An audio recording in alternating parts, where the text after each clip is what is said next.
Morning light spread across the dome like a soft fan. Workers lined up for tea and flatbread. The square buzzed with small talk. People spoke about hinges and dust and the way the air had felt cooler after the repair. Some nodded to Noah as he passed. Some only looked and then looked away, unsure how close to stand to a man in a public rite. Noah ate slowly at the edge of the fountain. He kept his toolkit beside his boot, the way he always did. Dr. Tara Brooks joined him with a cup in both hands. "Your first test is recorded," she said. "Archivist Cell filed it properly. Good teaching notes, too. They'll add your step list to the public board." "Good," Noah said. "I wrote the notes the way I wish someone had written them for me when I first learned." "That's how you teach," Tara said. "What you needed yesterday becomes a gift today." Captain Merrick crossed the square, straight as a beam. He stopped in the shade of a pillar. "Engineer Cole," he said, "today the law measures honor. You will sit in a dispute as the one who spoke a promise. You will hear both sides. You will not speak to please a crowd. You will speak to serve truth. Can you do that?" "I will do it," Noah said. Merrick tipped his head toward the south warehouse. "After the hearing, we moved to a test that was scheduled before your right. An ore rig reports coolant trouble. If it fails, it could damage the scarp and blow grit into the intake. We will see if your hands are honest when haste presses." "Understood," Noah said. Princess Leora approached with her attendant at a respectful distance. She wore a plain teal wrap without heavy jewels, as if to say the day was for work, not display. "Captain," she said. "Engineer Cole, thank you for meeting early." She faced Noah. "For the hearing, I will not rule. The right asks you to weigh words and bear them. I will watch. Archivist Cell will advise on law only." Noah nodded. "I will be simple and clear." They walked to the south warehouse together. People gathered in a half circle. Two groups faced each other with careful faces. On the left stood a minor team leader named Riva, hair tucked under a scarf, arms strong from years of moving pipe. On the right stood a merchant called Sakar, wearing a fine vest and a narrow smile. Crates marked with human letters and Veri script sat between them. One crate had a dark stain along its bottom seam. Archivist Cell lifted his tablet. "The matter: a shipment of pressure casks was received. One cask leaked. The merchant's ledger shows proper measures. The miners claim the cask arrived flawed. The fee for failure is 6 day wages. The merchant asks the miners to pay. The miners say the fault is not theirs." Cell looked up. "Engineer Cole, you will ask what you need. The board listens." Noah put his toolkit down. He walked around the leaking crate. He touched nothing, yet he crouched to see the stain. "Riva," he said, "when did you notice the leak?" "When we slid the cask into a rack," she said. "It hissed. We pulled it back fast. We set it upright and braced it. It lost pressure slow. No one was hurt." "Sakar," Noah said, "when did you receive this crate from the dock?" 3 days ago, the merchant said. "I signed for 12 casks. My record shows all seals intact. The dock clerk also signed." "Did you store them in shade?" Noah asked. "In shade," Sakar said, a little offended. "We are not fools." Noah nodded. He looked at the seal. He took a rag and pressed it against the seam, then lifted it to smell. He did not breathe deep. He only tested like a man who knows safety. The odor was old pressure gas mixed with oil. He checked the crate code. He saw human letters stamped into the wood. He traced them with a finger and read them aloud. "Batch, A19, Hull City, Montrose, Factory 5. He looked at the shipping docket in Cell's hands. "May I?" "You may," Cell said and handed him a copy. Noah checked the batch numbers. He frowned a little. He saw that the batch code on the docket was A91, not A19. The digits were flipped. It looked small. It was not small. He stood. "The crate code and the docket code do not match," he said for the crowd to hear. "A clerk on the human side mistyped or scanned wrong. That can lead to pulling a cask from the wrong run. The wrong run may pass a different test or leave the factory. with a flaw that was already logged. The fault is not the miners. It is not the merchant's storage. This began before the crate reached this moon. Sakar's mouth compressed. So the miners do not pay. No, Noah said. The human mission pays this fee and replaces the cask. We will also send a note to the supplier to correct their checks. The human side will cover any labor time Riva's team lost. Riva exhaled. Some in the crowd nodded. Sakar lifted a brow. You admit fault for your people, he said. You do not fear how that looks in a rite where you wish to wed a princess. I fear lies more than looks, Noah said. Simple and calm. Truth is a foundation. If it cracks, every step after is unsound. Archivist Cell wrote quickly. Ruling recorded, he said. Human mission assumes cost and corrective notice. Sakar's narrow smile softened. Very well, he said. I accept fair coin. He turned to go, then paused and looked down as something slipped from his pocket and skittered across the floor. It was a small copper crest. It spun and came to rest near Noah's boot. Noah picked it up. He saw a crest mark of a noble cadre etched into the metal. It had a small slot in the back. It might fit a door register. He did not pocket it. He did not make a show. He held it out. You dropped. This, he said. Sakar took the crest with a brief stiff nod. Yes, he said. Thank you. Noah watched him leave with his assistants. He did not think more on it. He turned back to Riva and asked if her team needed help cleaning the leak area. They said they had it under control. He offered a better method for wiping oil and saving the stone from stains. Riva smiled. Put that on the board, she said. Our new workers will thank you. They walked out into the square again. Captain Marek said nothing about the crest. Princess Leora did not mention it either, but her eyes were thoughtful. Next, Marek said. Or Rig 3. A shuttle. Truck took them across the flats beyond the dome where the rigs bit into the crust and drew out the ore slurry. The land was open and sharp with ridges like the backs of sleeping beasts. Wind slipped low and fast over ground that held small stones like teeth. As they approached Rig 3, a warning light flashed on a short mast. A worker waved both arms. Coolant flow is low, she shouted over the pump noise as they stepped out. The radiator stack is clogged. We cleared grit twice. It keeps choking. We shut down and the heat spikes again. We'll cook the pump if we keep cycling. Noah looked at the radiator. Dust had settled on fin plates and hardened with oil into a rough coat. The fans whined thin. The coolant tank clicked as it heated. A sound of small metal pain. He placed his palm near the pipe and felt the wrong degree. How much spare hose? He asked. How many cargo plates? Do you have a sling and a standard A-frame? The worker blinked. We have spare hose. Plates, yes. A-frame, yes. Why? He pointed at a gravel patch. We build a temporary radiator in the open air, he said.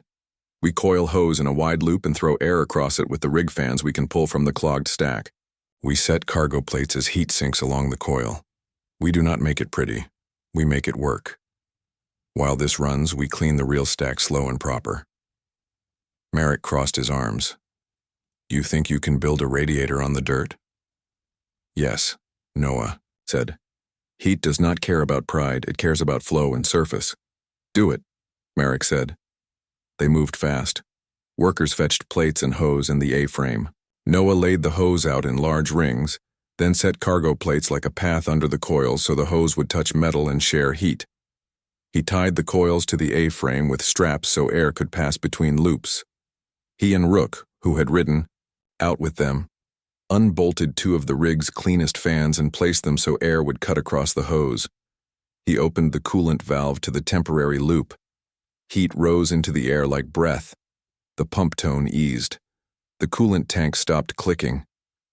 The rig gave a small relieved shudder. Noah went to the clogged radiator and tapped it with a wrench. Do not scrape hard, he told the team that gathered. You'll bend the fins and choke it worse. Use oil to loosen the cake. Use soft brushes. Work from top to bottom. Clean the fan hubs first so they do not throw grit back into your faces when we start them. They worked. Dust came off in dark sheets.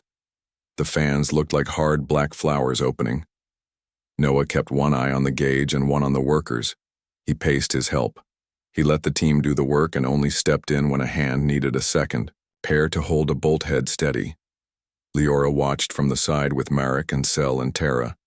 A small wind tugged a fold of her wrap. Her face did not glow with excitement. It settled into satisfaction as the gauge needle dropped into the safe band and stayed there. Skill under haste observed. Archivist Sel said after a while, writing. Write notes. Temporary radiators can save pumps and rigs when stacks are fouled. Noah checked the hose clamps one last time. He listened with his eyes closed, the way he always did at the end of a fix, letting the machine tell him its mood. It hummed like a big tired animal that had been fed water. Good, he said. He turned to the workers. Keep this lash up a few hours while you finish the cleaning, then switch back. Don't be in a hurry to prove it looks neat. Neat arrives last, safe arrives first. A worker laughed, and others smiled. People like lines they can remember. They rode back under a tall, pale sky. In the shuttle, Marek stared ahead at the road. Without, dawn came pale and thin like chalk dust in the sky. The dome hummed its low, steady note. Noah woke before the bell and checked his small list. Lock seals, spare seals, test grease, bright chalk, water. He rolled the list up and tucked it in his pocket. His hands felt calm. His mind felt clear in that simple way it did before a day of work.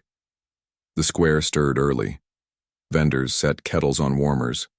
A few children practiced the hinge steps drawn on the public board, miming the lift, and the pin fit with serious faces. Rook waved from the west path and pointed toward the admin wing.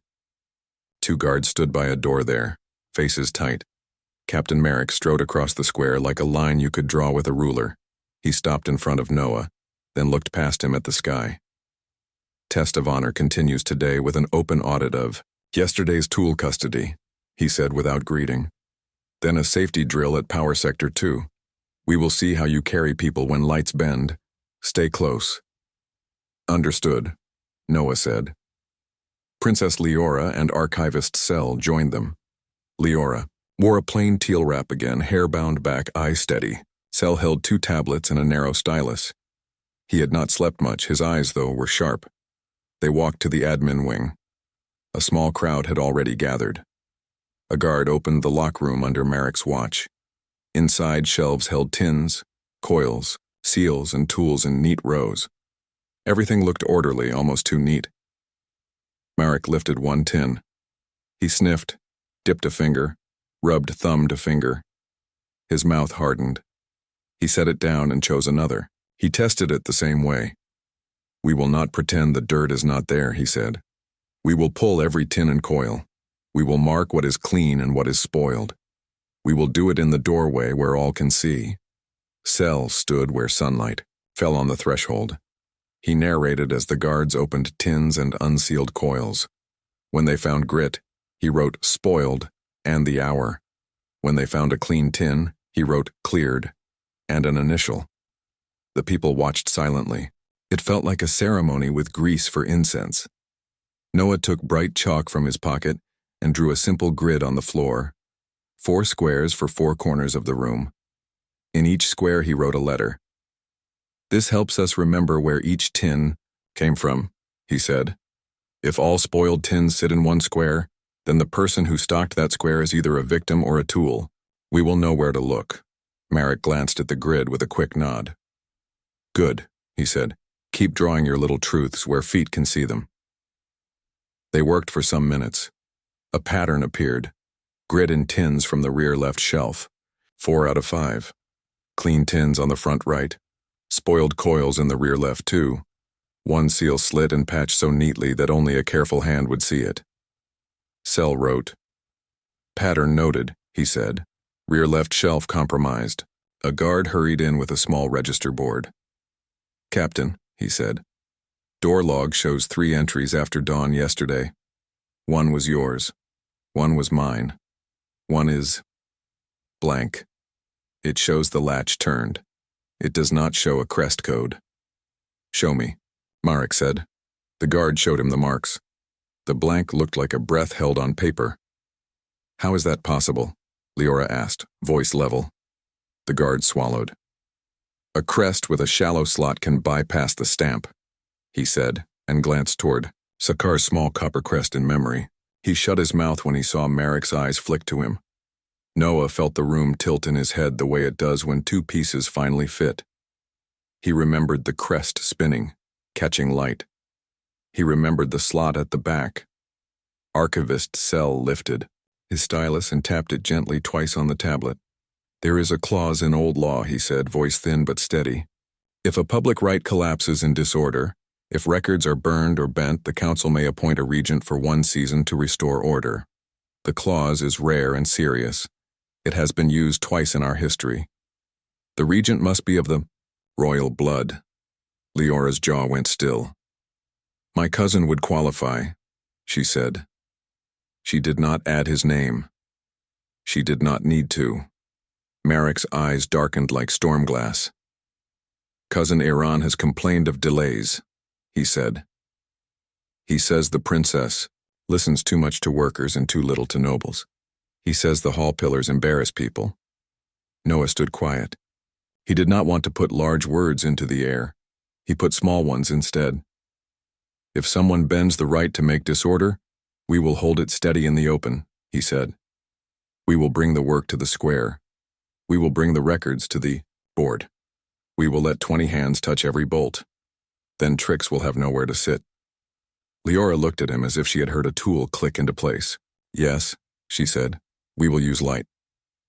A runner arrived from Power Sector 2, breath fast. There's a flare, she said. An arc in the east bus. Backup arrays should have picked up, but they didn't. The meter readout jumped and then died. People heard a pop, no one is hurt. We shut the line to manual. Go, Merrick said. They moved as a knot. Merrick, Leora, Sel, Noah, Rook, Dr. Brooks, and 4 guards. People fell in behind them, curious and careful. The path to the power sector wound through low buildings and out to a fenced yard where relay, boxes, and bus bars sat under a canopy. The air smelled like singed dust. A faint white smear showed on the ground near a junction. A worker pointed at the relay box. We heard it from here, she said. It should have thrown the backup. The backup board is dead. We checked the fuse case. 2 fuses gone. Not blown. Gone. Merrick's head tilted like a hawk's. Gone, he repeated. Noah knelt by the relay box. He did not open it yet. He put his ear close and listened to its small ticks. He looked at the screws. He saw little half-moons of fresh metal where a driver had slipped. He looked at the lock. It had no scratches. He checked the hinge pins. One had a fine scrape that did not match the rest. Someone opened this, he said. They used a tool that fits your guard kits. He looked up at Merrick. I am sorry. I am not accusing you. I am pointing at a mark. Merrick crouched beside him. He pulled a long driver from his belt and fit it to the screw head. It matched the scratch arcs like a key fits a lock. His face did not change. His breath went in and out slowly. Open it, Leora said. Merrick opened the box. Inside, a bypass wire lay where no wire should live. It tied the relay to a dead loop. The backup could never catch. It would always fail with a soft, false quiet. Sel leaned close. This is not clumsy, he said. This is careful. Noah pulled a scrap of foil from his kit and pressed it to the cut end of the bypass. He rubbed to take the impression of a nick. The nick had a shape, 3 tiny teeth like a crown. He had seen that pattern once before when a human tech had borrowed a Vari-Guard cutter to slice cable and had marveled at its smooth bite. Guard-grade cutter, Noah said softly. Merrick stood, the driver still in his hand. He turned. He looked, toward the admin wing across the yard, toward the lock room with its rear left shelf. He looked at Leora. Princess, he said, with your leave, I will call my squad to me. I will not let this rest. With care, she said. No noise, not yet. We will put the fix in the square today. Noah touched the relay board the way a carpenter touches a good beam. We can build a temporary manual shunt here so the line does not trip without reason, he said. We can rebuild the backup board in public. We can set floodlights and invite anyone to hand us bolts. We can label every part we take out and hang it on a line for study. When tricks happen in the open, they look like tricks. Leora nodded. Do it, she said. Set the lights in the hall yard. We will move the board there. Cell, post notice. Public rebuild, bring gloves, bring your eyes. Cell's stylus moved as if pulled by the words. Noah turned to the workers. Cut the power clean, he said. Not a stagger, a clean cut. Hold 5 breaths. Then we will lift the board. Guard, walk beside us. Do not touch the board. Keep your hands visible. We will not say why. We will simply do it this way. Marek did not argue. He placed 2 steady guards at Noah's shoulders. Young, quiet, both from families in the quarter who would not trade trust for coin. They cut the line. The hum died. The yard settled. Noah and Rook and 2 workers unbolted the board. It was not heavy. It was the kind of weight that wants 4 mindful backs. They lifted. They carried it through the settlement with no rush. People saw and fell, in all moving as one long, curious river. They set the board on trestles in the hall yard. Noah drew a big chalk line down the stone to mark a no-step lane. We keep the tools here, he said. We keep the old parts here. We keep the new here. We say out loud what we are doing before we do it. We call for witnesses again and again. Children brought buckets with rags and small bottles of oil. Elder Vesa appeared with a tray and cups. She set the tray under a shade and did not make a speech. Her presence was a quiet bell.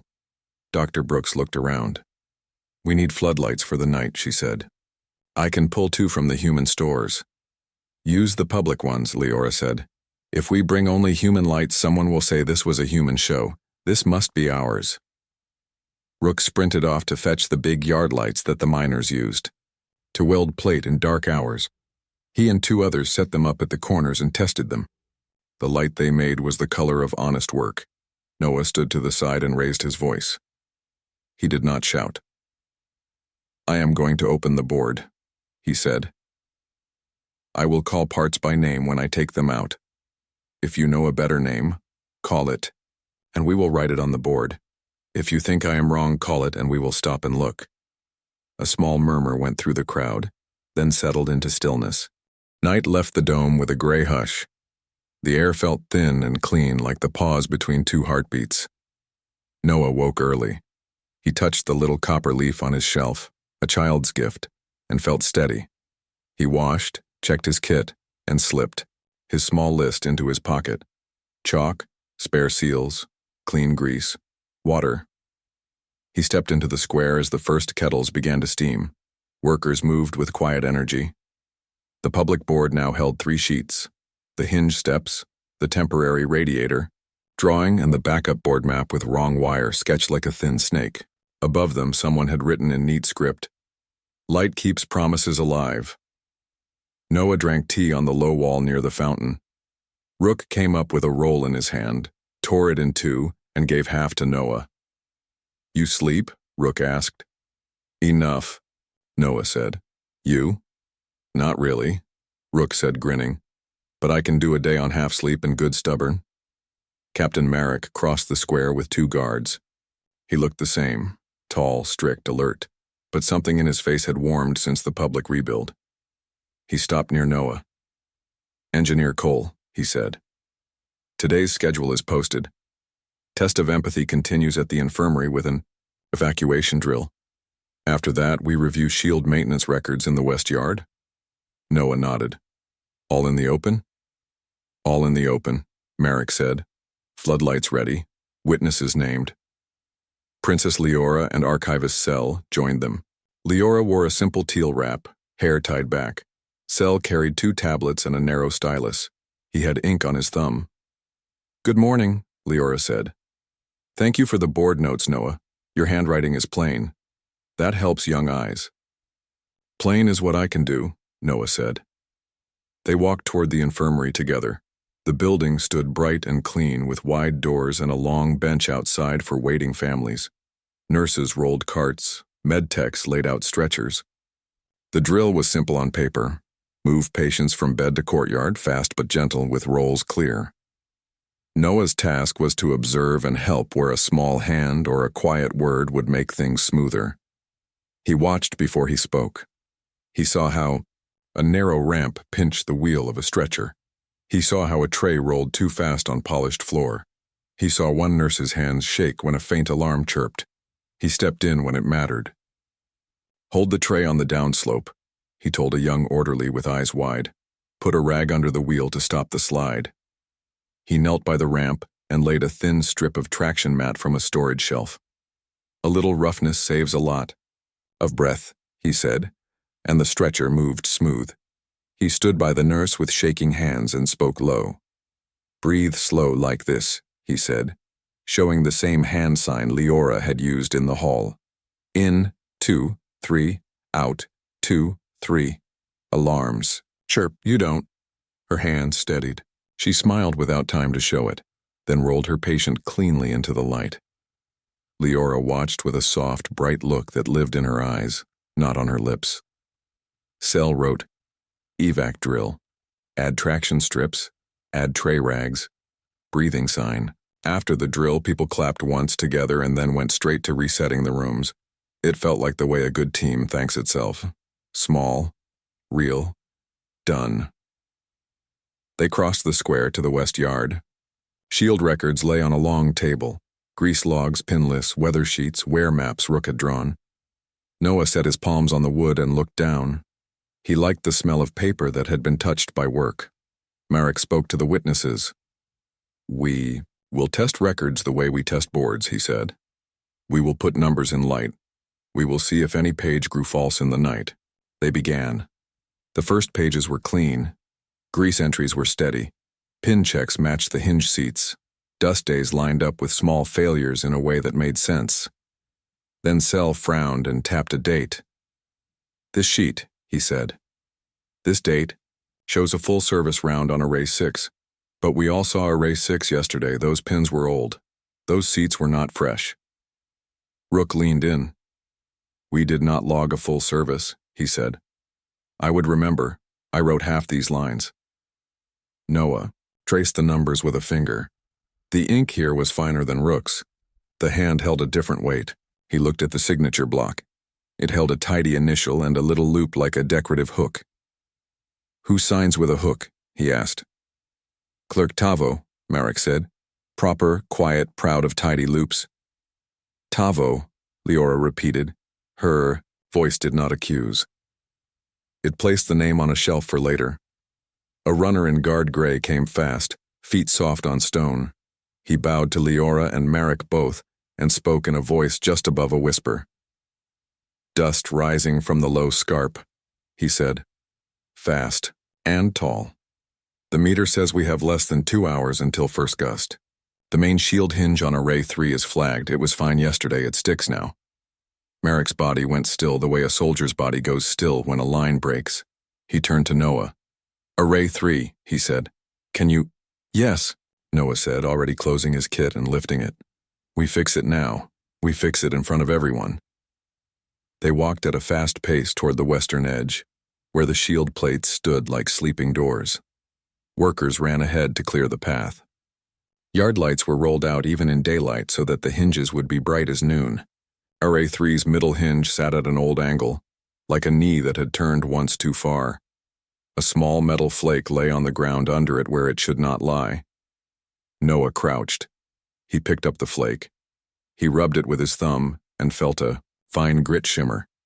He opened the hinge cap with a careful twist.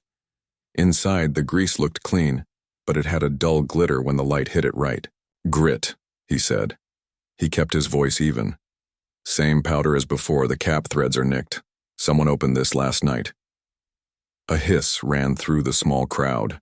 Not fear, not yet, but the sound people make when they see a trick clearly. Noah turned to Marek. "We need cargo tugs," he said. "We need slings, 4. We raise the plates now and lock them high before the first gust. Then we repin the bad hinge while the plates are up. If we wait until the wind hits, we risk a jam and a crack." "How many tugs?" Marek asked. 4, Noah said. 2 on the worst plate. 2 on the neighbors to share the strain. And we need kids and elders out of the yard and into the hall. This will look like a show. It is not a show. Leora lifted her hand. You heard him, she said to the workers and guards around her. Move. Rook ran. 2 more miners ran. The cargo tugs came like low beasts with steady legs. Slings came. Hooks came. People whose names Noah did not know stood exactly where he told them to stand and held exactly what he handed them to hold. He chalked on the stone, where the tugs would sit, where the slings would cross, where no foot should step. He drew arrows for load, small circles for buckle checks. He called the plan loud enough for the second line to hear it, and he had the second line repeat it for the third. The words echoed like a safe chant. He set the jacks under the worst hinge to take weight before the lift. He checked the jack seats twice. He checked again. He looked once toward Leora. She stood with her hands loose at her sides, eyes clear, breath steady. Her presence felt like a table that does not wobble. Lift, Noah said. The tugs hummed. The slings tightened. The plates rose 1 finger, then 3, then the width of a hand. The hinge sighed. The jack took some weight and held. A worker cried out softly. Dust line, she said, pointing. On the horizon, a thin brown band had appeared, low and wide. We see it, Merrick said. Keep the line moving. Noah lay on his side and slid his arm under the hinge seat to brush grit away before it could bite. He felt the seat's smoothness change where the grit had eaten a shallow groove. He did not curse. He named it. Shallow groove. Outer arc, he said. Sel, who had arrived with his tablet, wrote, standing on the safe chalk. New pin, Noah said to Rook. Rook handed the fresh bar. Noah cut and beveled. He greased it with his own tin, the one he kept inside his inner pocket where only he could reach. He slid the pin home. It seated with a clean, soft sound that always made his shoulders drop. Lock, he said. The tugs eased. The plate settled on the new pin. The jack groaned once, and then went quiet. The plate did not wobble. Noah rocked it and felt nothing wrong. Next hinge, he said. They moved 1 assembly down, repeated the steps, and fixed a second seat that was not yet bad but wanted to be soon. The brown band on the horizon had become a tall wall now, shaped by wind hands that no one could see. People who lived long under this sky looked at it and measured where it would hit the dome. Lift the rest, Merrick said, now, all arrays on the west and south. Lift in pairs, Noah called. Even strain. Lock clean. Do not rush the buckle checks. Rook and 3 crews ran to other arrays. Slings went up everywhere. Tugs hummed like a small orchestra. The dome began to grow its metal eyelids one by one, steady and sure. Children clapped once when they saw a plate lock. Then they were guided by nurses toward the hall where they would wait out the winds with stories and warm drinks. Noah wiped his face with his sleeve. He felt grit on his teeth. He spat quietly to the side, then drank. Leora handed him a second bottle. He took it and nodded thanks. Whoever opened that hinge thinks we do not share eyes, she said in a low voice. They are learning we do, Noah said. They will hate the lesson. A guard ran in from the admin wing, breath short. He bowed, then raised his voice so more could hear. Council summons, he said, from the royal cousin Iran. He claims an emergency. He calls for a protective custody order for the princess until public disorder ceases. He says the right is. Morning came late because the storm still pressed. Dust slid on the dome like a quiet sea. Floodlights hummed in the old machines hall where hands had worked through the night. The first bench stood strong. A copper plate shone on its front edge. People read the lines and smiled with tired eyes. Then they picked up tools again. This was the way of this place now. Work first. Words that help the work. Light around both. Noah washed his hands at the basin and checked his kit. He put the little copper leaf from the child in his pocket. He liked how it felt there, warm and small, like a steady thought. Rook came up and handed him a cup. You look like a person who slept enough to be dangerous in a good way, Rook said. I slept like a bolt in a new seat, Noah said. No wiggle, Captain Merrick stepped into the doorway. He had dust on his boots and a look in his eyes that was not yet victory, but was no longer doubt.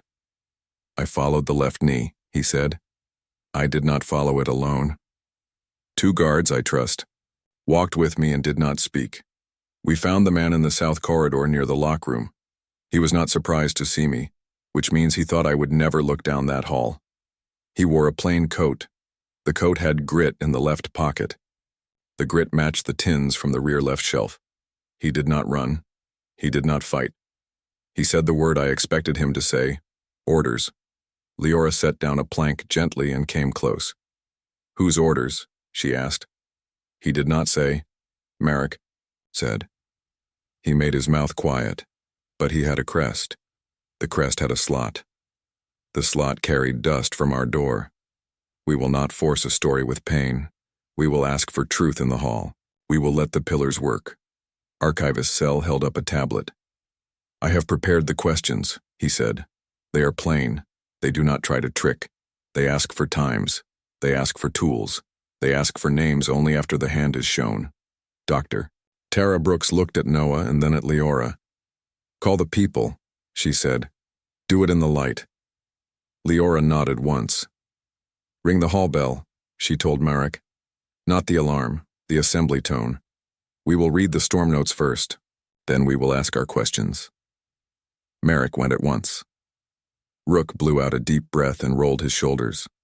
"Let's go hear a left knee tell a story," he said. They crossed the square. The storm still sang on the dome, but the worst of it had passed. The shield plates held like patient hands. Children stood at the hall steps beside nurses, eyes big and bright. The translation pillars hummed. The air felt full and alive. The hall filled fast. Workers lined the walls. Merchants took places near the back. Elders sat on the front bench. Elder Vessa had her bell in her lap, and one palm resting on the song loom's old wood nearby, as if drawing courage from it. The guard with the left knee stood at the center under the open space of the ceiling. He did not look broken. He looked like a man who had chosen a road and now saw where it ended. His hands were free but held together in front of him. 2 quiet guards stood to either side, not touching him. Marek stepped to the edge of the dais. He did not grandstand. He spoke like a builder naming parts. "This is Guard Pell," he said. "He has served 3 years. He has a left knee old injury from training. He carried a crest with a shallow slot. He was seen near the lock room at 3rd bell last night. He had grit in his left pocket that matches grit from the spoiled tins." Princess Leora faced Guard Pell. Her voice was steady. "Pell," she said, "we will ask plain questions. You will answer plain. The pillars will carry your voice. They do not make pain. They make your words belong to us all. Do you understand?" Pell swallowed. "I understand," he said. Archivist Cell lifted his tablet. "Question 1, he said. "Did you open the lockroom door last night?" "Yes," Pell said. His voice had no drama in it. It had the sound of a man saying what is. "Question 2, Cell said. "Did you put grit into any grease tins?" "Yes," Pell said. A soft rustle moved through the hall and then stopped. "Question 3, Cell said. "Did you place or remove any wires from the power board before yesterday's rebuild?" "I did not place," Pell said. "I removed 2 fuses. I put the cover back. The wrong wire was not my hand." Question 4, Cell said. "Did you act alone?" "No," Pell said, and his jaw worked. "I received instruction." Cell did not pounce. He did not even look up. "Question 5, he said. "From whom did you receive instruction?" Pell's eyes went to the floor. His hands clenched once. He lifted his head. This was the hard part. The pillars hummed, patient. "I was told by Clerk Tavo," Pell said. A stir ran through the hall. "Tavo told me that a regency would steady the hall. He told me the right made talk and talk made fear. He told me to make the lock room look sloppy and to keep the backup from catching for one day. He said no one would be hurt. He said we would look like we fixed a mess and the council would feel right when they called for a season of quiet." Cell wrote. "Question 6, he said. Did Tavo say where the instruction came from before it reached him? Pell's mouth flattened. He said a cousin asked for clean floors and calm faces. He said. He did not say a name. But I am not foolish.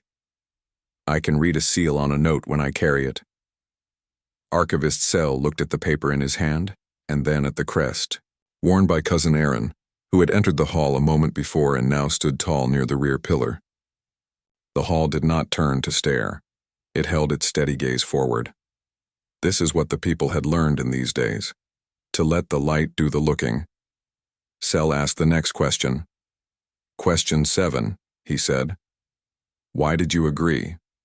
There is no law question here. This is an empathy question. Answer if you can. Pell closed his eyes for a single breath. I thought I was keeping my home safe, he said. I thought a smooth day was better than a noisy one. I thought a small wrong that makes a bigger calm was not truly wrong. I was wrong. He opened his eyes. I see what light does when it spreads. I have never seen this before. I only saw orders in a small room. I am sorry. Leora did not soften. She did not harden. Thank you, she said. Sit. Pell sat on the first step. He did not hide. He did not hang his head. He sat like a man learning a new weight. Elder Vessa stood. Her voice was thin and certain. Where is Clerk Tavo? She asked. Marek answered. His desk is empty, he said. We searched. We found his ledger open, his pen dry, his coat gone. We found a note to Sakar about a meeting 2 nights ago. Faces turned at that name like plants turning to a change in light. Sakar stood near the back door, careful and smooth and wrapped in good cloth. His eyes were calm. His palms were empty. He did not move. Sel lifted the ledger page and read the line. Meeting at last bell, he said. Door by the south corridor. The note says, bring the crest you carry for special orders. Leora's gaze went to Sakar. Merchant, she said, gentle and clear. Please join us at the front. Sakar did not push through the crowd. He did not try to leave. He walked the long way around the outer ring and came to the front with careful dignity. He bowed. His bow was polite and exact. He met no one's eyes for a long heartbeat. Then he met Leora's. Princess, he said, I have served this hall with fair goods. I am a merchant. I am not a saboteur. Sel held up the copper crest Noah had returned on the second day. This was in your hand earlier, Sel said. It has a slot. The slot fits the lock. We found dust in the slot.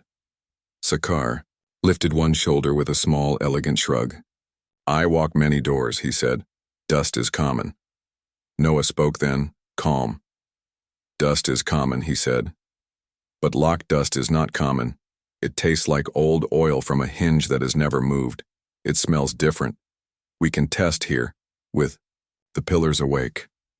He reached into his kit and took the small strip of foil he had used at the power board.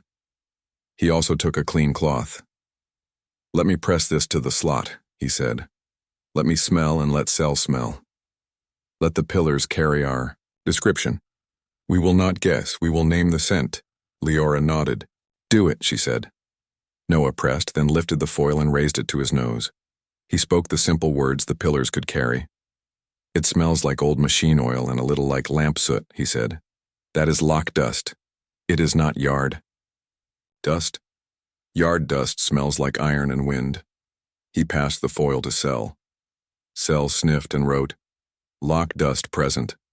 Sakar's careful face held. If this is a court, he said, I would ask for a formal lab and for time. If this is the square, I will stand in its light and accept what people see. It is the square, Leora said. And the hall, it is both. It has more eyes than any court. Sel's stylus clicked again. Sakar, he said. Question 1. Did you meet Clerk Tavo 2 nights ago? Sakar could have lied. The pillars were not magic. They did not punish lies. They only carried them. But a lie here would live long and rot slowly in many hands. He looked around and saw that truth had become a habit in this place. He chose the only road left that would let him keep any shape. Yes, he said. We met. Question 2, Cell said.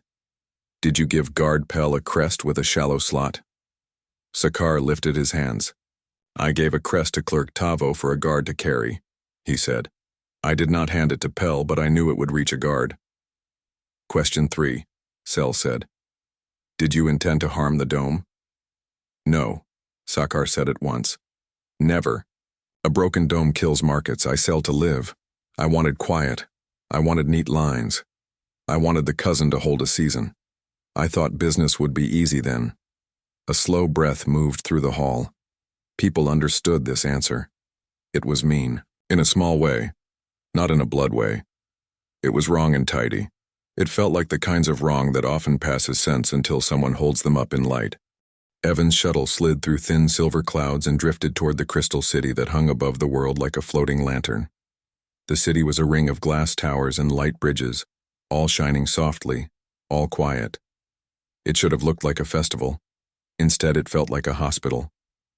No music, no markets, no open kitchens.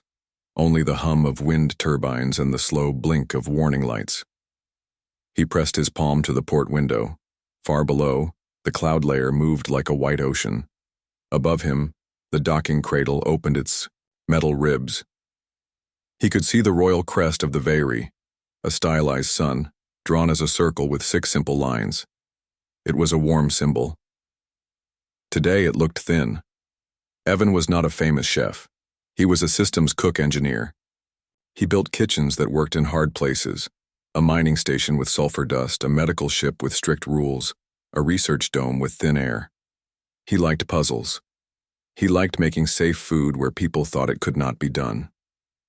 When a message reached his small workshop on Luna, the princess is unwell, the harvests have failed, help if you can, he packed his tools and his faith in steady steps. Docking clamps clicked. The airlock cycled. The hatch opened into a corridor of clear walls lit by pale suns. Veiri officials waited in gray robes. Their faces were human-like, but their eyes held a second ring of color around the pupil, a bright halo that showed mood. Today the halos were dull blue, concern. Evan Hale? Asked the lead official, a tall woman with a staff and a tablet. Yes, he said. Thank you for receiving me. I am High Steward Leth, she said. The King's Council controls all imports. You said you bring methods, not cargo. Correct, Evan said. I brought tools only, no outside food. I can build a kitchen you can see from all sides. Every ingredient can be your own or made here from known cultures. Every step will be public. The High Steward watched him with no smile. Some of our people accuse our court of secrecy, she said. They will like your words about public steps, but we love tradition. If you bend it, you must bend it gently. I brought patience too, Evan said. They walked through a transparent tube toward a plaza of suspended glass. The city was beautiful even in crisis. Gardens grew in spirals along towers. Light harps hung over balconies. But the plants were pale. The leaves were thin. People moved with a certain careful slowness that told a simple truth. When food runs low, life slows down to save energy. At the plaza's center stood a broad hall with walls of flawless crystal, the doors folded apart. Inside, the throne room was not dark or heavy. It was light and open, like a greenhouse crossed with a court of law. A circle of benches faced a raised platform where the king sat with counselors. Next to him, in a simpler chair, sat the princess. Evan felt a small ache in his chest at the sight of her. Princess Arya looked strong in shape, but a little too thin at the wrists and neck. Her skin had the warm tone of a sunlit pearl, but the light in her halo ring was faint. She wore a blue dress with small silver threads that caught the light. When she shifted, her eyes followed every movement with quiet focus. The king rose. He had broad shoulders and a stillness that spoke of discipline. Welcome, off-worlder, he said. I am King Thalen. We have received aid offers. Most bring boxes. You say you bring away. Evan bowed. Your Majesty, I bring away I will show, not hide. I request a working space that is open to the People. I will explain every part. I will accept rules you set. The goal is a safe meal that fits your biology and your law. Our law begins with seeing, the king said. We have oath kitchens for state ceremonies. They have glass on every side. The cook swears to make nothing hidden. We use them for festivals, not for daily bread. But today is not a festival. He paused. Still, we can use one. The high steward lifted her staff. Before we grant space, we will grant questions, she said. A trial voice speaks for and a trial voice speaks against. An old counselor rose from the benches. For, she said, the princess is tired from lack of certain nutrients. Our light farms have failed to produce full spectrum. Dust, storms dimmed the collectors. We must fill gaps fast. The visitor understands risk control. Let him work. A younger counselor stood. Against, he said. We fear contamination. We fear strange microbes in our home. If he uses fermentation, it will resemble the forbidden. Our laws are clear about unsealed cultures. Evan raised a hand slightly. May I answer? Answer, said the king. Fermentation is a word with many meanings, Evan said, keeping his voice steady and simple.